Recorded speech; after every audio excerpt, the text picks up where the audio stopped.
Falënderimet i takojnë Allahut Azza wa Jall. Atë falenderojmë, i kërkojmë ndihmë Allahut të na ruajë nga keqja vetvetes sonë dhe punëve tona. Atë që Allahu e udhëzon në rrugën e drejtë, nuk ka kush e humb. E atë që Allahu e lën në humbje, nuk ka kush ta udhëzojë tjetër veç tij. Dëshmojmë se s'ka të adhuruar tjetër me merit e me të drejtë veç Allahut, i cili është i vetëm dhe i pashok. Dhe dëshmojmë se Muhamedi sallallahu alaihi wasallam është rob dhe i dërguari i tij. Thot Zoti ynë në librin e tij fisnik: o ju që keni besuar, keni frikë Allahun Azza wa Jall me një frikë të vërtetë, e mos t'u gjej vdekja vetëm si musliman. O ju njerëz, keni frikë Zotin tuaj, i cili u krijoi nga një palë vetme, pastaj krijoi prej saj palën tjetër, e nga këta të dy, pra Ademi dhe Hawa, më pas erdhën shumë burra dhe gra. Keni frikë Zotin tuaj me emrin e të cilit përbetoheni, dhe ruajini farefisin, se Allahu është mbi ju mbikëqyrës. O ju që keni besuar, keni frikë Allahun dhe thoni fjalë të drejta, që Allahu t'ua rregulloj punët tua, t'ua fal gabimet tuaja. Kush i bindet Allahut dhe të dërguarit të Allahut ka fituar me një fitore mjaft të madhe. Dijeni se fjalët më të mira janë fjalët e Allahut në Kur'an. Udhëzimi më i mirë është udhëzimi i Muhamedit sallallahu alaihi wasallam. Gjërat më të këqija janë shpikjet në fe, sepse çdo shpikje të çon në humbje, e çdo humbje të çon në zjarrin e xhenemit. Në këto ditë jemi pranë muajit të begat të Ramazanit, besimtar, dhe pak ditë në ndajnë. Dhe pak ditë përmbushet muaji Shaban, edhe ne futemi në muajin Ramazan, muajin e agjërimit, ku besimtari i përmbahet urdhrit të Zotit të tij, Allahut, i përgjigjet, i përulet Allahut, Zotit të vet, që është më meritori që ne ta adhurojmë, që ne t'i përulemi atij, që ne t'i përgjigjemi urdhrit të tij, që ne gjithmonë t'jemi robërit e tij, sklevërit e tij, të nënshtruarit ndaj tij, se ai është meritori, ai është më i madhi, ai është i plot fuqishëm. Ne jemi krijesat e tij, ai na solli në jetë, ai na mban, tek ai do të jetë përfundimi. E si mos t'jemi ne pastaj të gatshëm për të sakrifikuar çdo gjë që na kërkon ai. Qoftë të rrim pa ngrënë, qoftë të rrim pa pirë, qoftë domethënë ti parandalojmë veten tonë nga ato dëshirat që kemi të lejuara për gjatë edhe një muaji të tërë. Sepse besimtari i vërtet, muslimani, kështu duhet të jetë gjithmonë i gatshëm t'i përgjigjet Zotit të tij, sidomos për një çështje si agjërimi i muajit Ramazanit, që besimtar është shtyllë shumë e madhe e Islamit. Si thot profeti jon Muhammed sallallahu alaihi wasallam, buniya al-islamu ala khams. Islami ndërtohet mbi 5 shtylla. Shahadatu an la ilaha illa Allah wa anna Muhammadur Rasulullah, wa iqamis salat, wa ita'iz zakat, wa sawmi Ramadan, wa hajjul bejt. Islami ndërtohet mbi 5 shtylla, vëllezër. Thot profeti jon Muhammed, shahadeti, dëshmia se nuk ka të adhuruar me të drejtë veç Allahut, dhe se Muhamedi është i dërguari i Allahut. Kjo është shtylla e parë, më e madhja, më e rëndësishmja, që shkurtimisht i thot besimtarit që unë në këtë botë nuk njoh Zot tjetër kurse si. Ato që njerëzit i marrin për zotat rrem, ato nuk janë as pak. Dhe unë vetëm Allahut krijuesi të qiellit dhe tokës, vetëm atë adhurojmë, vetëm atij i friksohem, vetëm atij i përgjigjem, vetëm atij nënshtrohem. Dhe se Muhamedi është i dërguari i Allahut, vetëm ai është mësuesi jon, ai na mëson fen, ai na drejton tek Zoti ynë, i vetmi, prej askujt tjetër nuk kemi nevojë. që të na orientoj drejt Zotit ton. Pastaj vjen shtylla e dytë më e madhe e Islamit, falja. Ky ritual kaq madhështor, kur robi rri me qëndrim, me përullësi para Zotit ti, kur përulet në ruku, i thyet, i ulet Zotit ti, kur e vën ballin për dhe, vetëm për Allahun Azza wa Jall. Pra vetëm këto lëvizje që tregojnë që ne me të vërtet jemi robër të Allahut dhe të nënshtruar ndaj tij. E kryen besimtari 5 herë në ditë, si përgjigje ndaj urdhrit të Zotit të tij. Edhe vjen pastaj zekati i pasurisë një herë në vit, atij që Allahu Azza wa Jall i ka dhënë mirësi, pasuri, 1/40 e asaj pasurie. Ja jep nevojtarit, fukarajt, atij që s'ka mundësi. Se ka pra pasuri i robi, siç është 85 gram arë më sipër, dhe e ka aty e ruan, pra kursime, nuk e përdor për nevojat e tij përditshme, që sot mund të jetë ke 7 miliona ca lek, pra kush i ka këto kursime për një vit rresht, apo më shumë se kaq, 1/40 e saj duhet ta japi nevojtarëve. Dhe kjo është një nga shtyllat më të mëdha të Islamit. Pra po deshet të jesh musliman o besimtar, siç don Zoti yt Allahu, duhet i përmbushim në radh të parë shtyllat, gjërat më të rëndësishme të Islamit. Kështu është pra shahadeti, namazi, zekati dhe agjërimi. Agjërimi këtij muaji është shtyllë e madhe e Islamit. Nuk është normale, nuk është absolutisht logjike që një musliman vi muaj Ramazani nuk agjeron. A je besimtar i Zotit ti? A e njeh ti Zotin tënd? A e beson ti Allahun krijuesin? Ku han, ku pin ti? Ku je rritur ti? Ku është qesh ti? E kujt është kjo tokë? Kujt është ky ajër? Ky qiell, ky diell, ky ujë, to mirësi të gjitha që ti ka dhënë. Kush t'i dha? T'i dha shkenca, t'i dhan pasanikët, t'i dhan qeveritarët. Kush t'i la nëna baba? I fitove ti vetë me fuqitë tuaja. To janë të Allahut Azza wa Jall. A nuk ka turp një njeri para Zotit ti, tregohet kaq dëmshmues për buzës dhe nuk e falenderon atë me agjërim? Nuk i përgjigjet thirrjes së Allahut Azza wa Jall? Një vak buk ta heq? Të rri pak orë, sakrifikoj për Zotin e tij dhe në fund fare kjo mirësi, kujt do t'i kthehet? Kjo mirësi do t'na kthehet ne o vëllezër.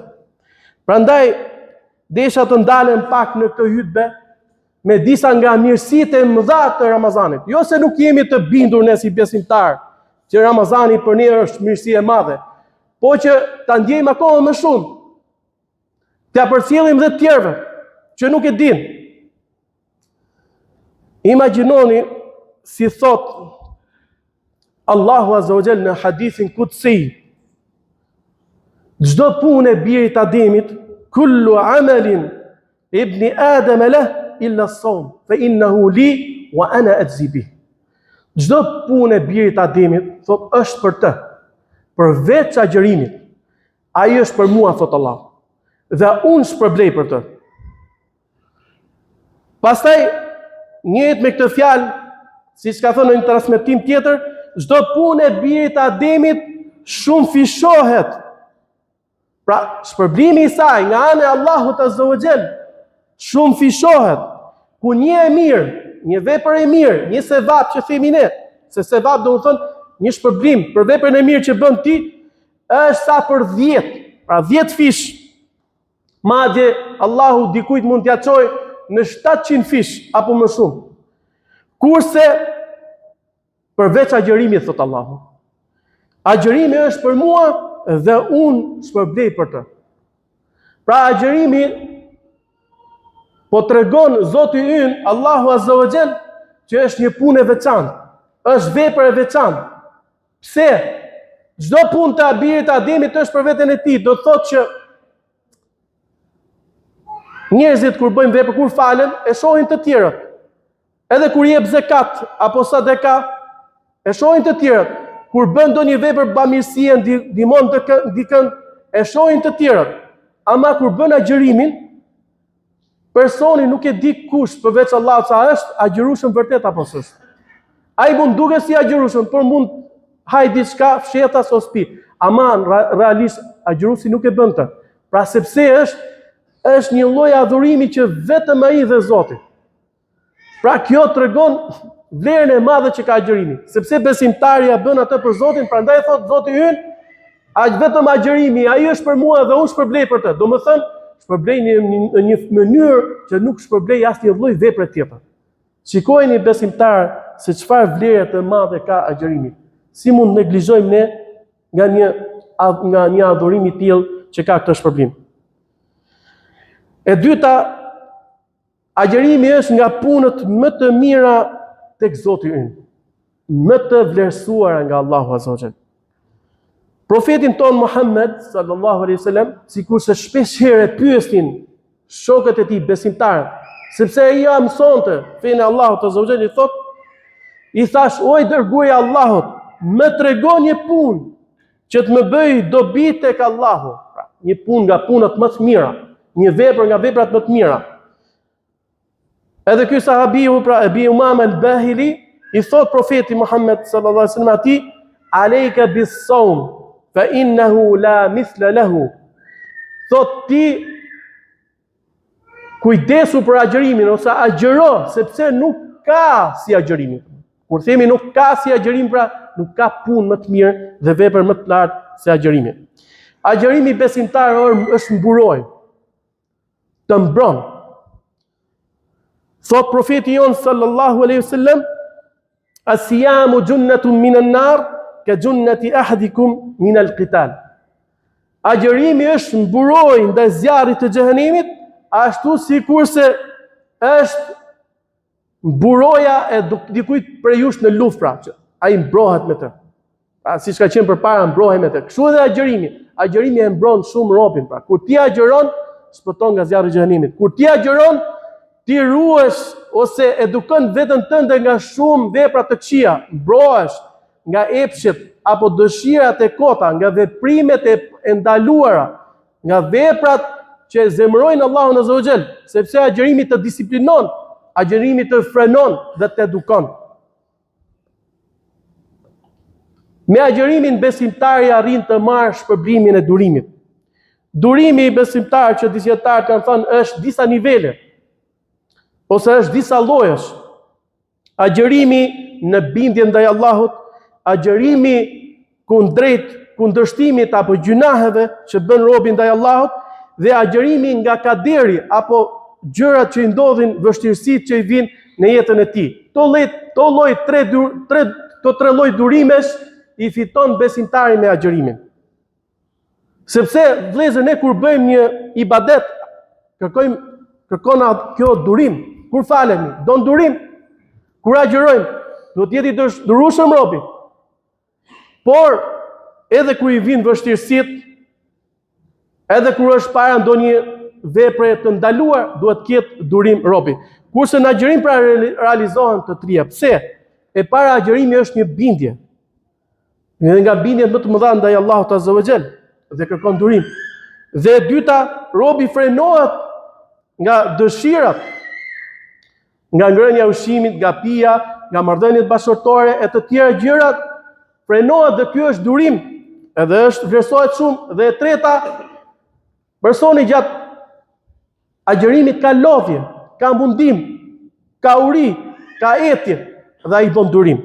Kështu që shpërblehet gjatë agjërimit për durimin e tij, si thot Allahu Azza wa Jall, "Innama yuwaffas sabiruna ajrahum bighayri hisab." Durimtarve u jepet shpërblimi pa mas. Pra ata që janë durimtarë të vërtet, po themi ai që i plotson të tre lloj durimesh, edhe agjëruesi i plotson më së miri me agjërimin e tij. Agjërimi besimtar është aq i rëndësishëm, aq i vlefshëm dhe aq i nevojshëm për ne, saqë ai ndërmjetëson tek Zoti ynë ditën e gjykimit. Tek Allahu Azza wa Jall, që është i plotfuqishmi, më i larti, i madhërishmi, siç është mëshirëplot, mëshirues, dhe i jep të mira robët të tij, ne duhet ta dimë që edhe ndëshkimi i tij është i rrept, dhe është ndëshkues i rrept, dhe që të shpëtosh tek Allahu Azza wa Jall duhet të kesh ndërmjetës të fortë, duhet të kesh mik të fortë që të ndërmjetësoj për ty, a për mua, për këdo, që Allahu të na mëshiroj. Kështu që mund të ndodh, Allahu na rujt, na lehtësoft, po dhe na mundsoft nëse ndodhemi në situatë të tillë, që do kesh nevojë që dikush të ndërmjetësoj ty për ty tek Zoti. Për shkak se ti nuk e ke arrit me veprat e tua ose që të jesh prej atyre që shpëtojnë. Një prej atyre që do të ndërmjetëson tek Zoti yt o besimtar është agjërimi. Po ky agjërim që ne e realizojmë gjatë Ramazanit, si thot profeti Muhammed sallallahu alaihi wasallam, as-siyam wal Quran yashfa'ani lil 'abd. Agjërimi dhe Kurani ndërmjetësojnë për robin. Thot agjërimi, o Zot, unë e kam penguar të robin tënd nga ushqimi dhe pija gjatë ditës, prandaj më ndërmjetëso mua për të pra. Më bën mua ndërmjetës që ti ta falësh atë. Po kështu i thot dhe Kurani, i thot, o Zoti im, unë e kam ndaluar atë nga gjumi gjatë natës, më ndërmjetëso për të, dhe atyre u jepet leje që ndërmjetëson. Pra Allahu i jep leje agjërimit dhe leximit Kuranit që ndërmjetësoj për robin. Agjërimi o vëllezër është shkak që ne të hyjmë në xhennet. Thot profeti jon Muhammed sallallahu alaihi wasallam, në xhenet është një derë që quhet Rayyan. Dhe në të nuk hyn vetëm se agjërusit. Edhe nuk hyn askush tjetër veç tyre. Ditën e gjykimit pra thuhet, ku janë agjërusit? Pra ato që e kanë agjëruar muajin e Ramazanit, dhe ato vinë dhe thirrën dhe hyn pra në këtë derë prej dyrave të xhenetit, në derën e Rayyanit, dhe nëse hyn i fundit prej tyre pra agjërusë mbyllet. Edhe askush nuk do të hyjë më në këtë derë. Agjërimin është shkak që robit t'i falen gabimet dhe gjunahet që ka bërë. Prandaj thot profeti Muhammed sallallahu alaihi wasallam, "Man sama Ramadana imanan wa ihtisaban, ghufira lahu ma taqaddama min dhanbi." Kush e agjëron Ramazanin me besim, pra me besim tek Allahu Azza wa Jall, dhe me besim që ky Ramazan agjërimi është obligim që e ka obliguar, na e ka detyruar Allahu Azza wa Jall, dhe me shpresë tek shpërblimi i Zotit që për atë punë që po bën do shpërblehet, do t'i falen gjithë gjunahet e kaluara. Agjërusi ka dy gëzime.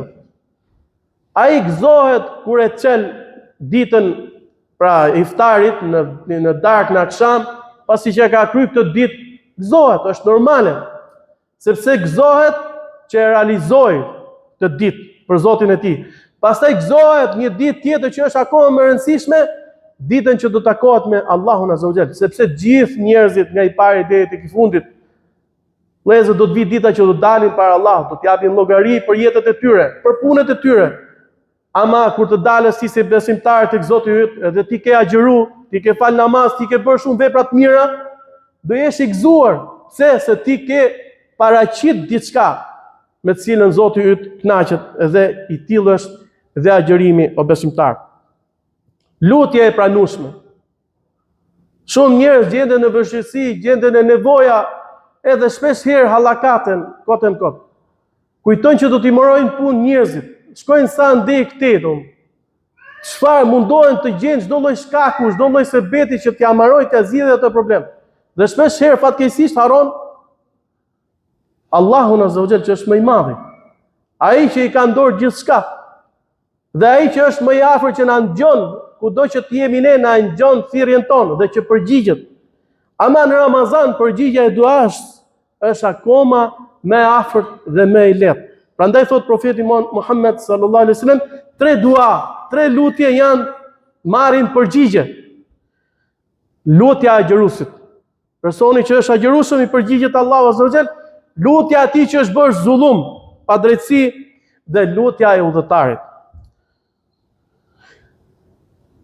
Aq e rëndësishëm është agjërimi vëllezër, sa që thot profeti jon Muhammed sallallahu alaihi wasallam, "Man sama yawman ibtigha'a wajhi Allah, khutima lahu biha dakhala al-janna." Kush e agjëron një ditë për Allahun Azza wa Jall, që Zoti i tij të kënaqet, Pra që ku dali para Zotit, domethënë Allahu të jetë i kënaqur me këtë, e bën për këtë qëllim.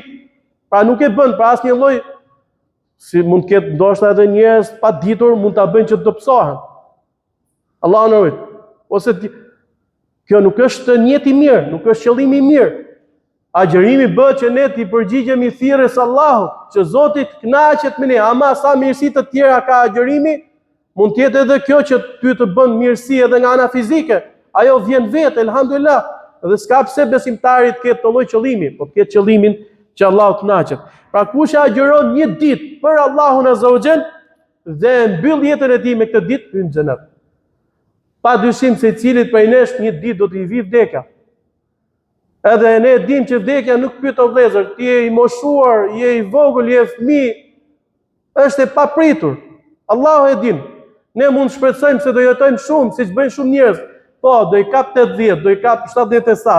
Allahu e din. Ama imagjino ti jesh agjërueshëm edhe atë ditë apo atë natë që ti mbyll agjërimin, ka caktuar Zoti i Madh që secili dikush prej nesh, kurse qoftë ai, ja dorëzon shpirtin Zotit të tij ku ka mirësi më e madhe. Është me agjërim. Edhe me këtë agjërim që është, Allahu domthon e çon në xhenet, pra e shpërblen përjetësisht. Pra një ditë agjërimi ti fiton shpërblimin, ti jetosh përjetësisht i shpërblyer nga Zoti yt. Elusim Allahun azza wa jall me emrat e tij të bukura, atributet e tij të larta, që të na mundsoj të arrijmë të muajit begat, muajin e Ramazanit. Na mundsoj të agjërojmë edhe të jemi në këtë Ramazan ashtu siç kënaqet Zoti ynë, besimtar të vërtet, musliman të përpik, të disiplinuar, të rregullt, që ta kryejmë agjërimin dhe gjithçka që duhet bëjmë në Ramazan në mënyrën më të mirë, edhe të na i pranoj dhe të na i shpërbej. Barakallahu li wa lakum fil Qur'anil azim wa nafa'ani wa iyyakum bima fihi min al-ayati wadh-dhikril hakim. Aqulu ma tasma'un wa astaghfirullaha li wa lakum فاستغفروه إنه هو الغفور الرحيم. الحمد لله رب العالمين والعاقبة للمتقين ولا عدوان إلا على الظالمين وأشهد أن لا إله إلا الله وحده لا شريك له وأشهد أن محمدا عبده ورسوله. Vëllezër, agjërimi i Ramazanit është detyrim individual, është farz ain. Do thotë që çdo individ e ka obligim, e ka detyrim që ta agjërojë Ramazanin. Përveç se disa individëve që i ka përjashtuar Zoti që ne do t'i shpjegojmë. Por një musliman i cili ka arritur moshën e pjekurisë, 13-14 vjeç, apo kur e ka arrit moshën e pjekurisë, edhe është i mundshëm, pra nuk është i smur, nuk është në moshë shumë të thyrë që s'mundet ta bëjë agjërimin, apo ndonjë pengesë tjetër siç mund të jetë dhe udhëtimi, ky e ka obligim, e ka detyrim që ta kryejë Ramazanin. Allahu thot: "Ya ayyuhalladhina amanu, kutiba alaykumus siyam kama kutiba alal ladhina min qablikum la'allakum tattaqun." O ju që keni besuar, ju është shkruar mbi ju, pra është bërë detyrë mbi ju agjërimi i Ramazanit, ashtu sikurse ishte e detyruar dhe për ata që ishin para jush, pra popujt e mëparshëm, sepse Allahu gjithmonë i ka dërguar profet edhe detyrime popujve, dhe popujt e mëparshëm e kanë pas obligim agjërimin. Por ne muslimanët të kemi detyrim individual, pra, dhe duhet ta kryejmë. Edhe siç përmenda dhe hadithin që flet mbi shtyllat e Islamit, që tregon Islami është shtylla e madhe edhe duhet ta kryejë patjetër besimtari. Pra nuk ka arsye një musliman i cili ka hyrë në moshë, është i mundshëm, nuk është i smur, nuk është i thyrë në moshë, domethënë që të jetë i dobët shumë që se përballon agjërimin, të mos agjërojë. Në këtë hutbë inshallah do mjaftohemi vetëm me kaq, ndoshta në hutbën që vjen, sepse në Ramazani, siç e dim gjithë, është ditën e njëjtë, pra jemi agjërueshëm me lejen e Allahut azza wa jall, ditën e njëjtë edhe dita e xumë e ardhshme na kap të agjërueshëm. Elus Allahun edhe një herë që të na mundsoj agjërimin, edhe ata që ndoshta s'kan agjëruar asnjëherë edhe janë të dyzuar që ta agjërojmë apo të mos agjërojmë, apo bëjnë të lloj llogarish, absolutisht mos i bëjnë, por të vendosin me qëllim, me niyet të pastër, që këtë agjërim ta kryejnë për hir të Allahut azza wa jall, Zotit të Madh, krijuesit të qiellit dhe tokës, ata presin shpërblimin prej Tij. Allahu Zoti ynë thot në Kur'an: Inna Allaha wa malaikatahu yusalluna 'alan nabi ya ayyuhalladhina amanu sallu 'alayhi wa sallimu taslima. Allahu dhe me lajket e tij çojnë salavate mbi profetin, prandaj dhe ju që keni besuar çoni salavate mbi profetin, pra mbi profetin Muhammed sallallahu alaihi wasallam. Besimtarët duhet të dërgojnë salavate mbi profetin, pra që janë lutje që Allahu azza wa jall profetin ton Muhammed ta shpërblej lartë më lart, siç mund ta shpërblej ndonjë rob prej robëve të tij. Pra se siç lutemi për veten ton, duhet lutemi për profetin Muhammed sallallahu alaihi wasallam, sepse ai është më meritori, ai na mundsoi që ne ta njohim Zotin ton, përmes tij erdhi libri Kurani, përmes tij erdhi çdo sqarim i fesë ton, kështu që ne kemi detyrim që të bëjmë lutje edhe për të, pra që quhen salavate. Salavatet janë shumë të rëndësishme, madje sa herë që dëgohet emri i profetit Muhammed, ne duhet të themi sallallahu alaihi wasallam. Pra paqja, begatit dhe mirësitë e Allahut qofshin për të.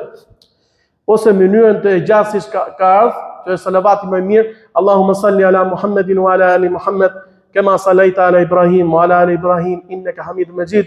Allahumma barik ala Muhammedin wa ala ali Muhammed kama barakta ala Ibrahim wa ala ali Ibrahim innaka Hamidum Majid.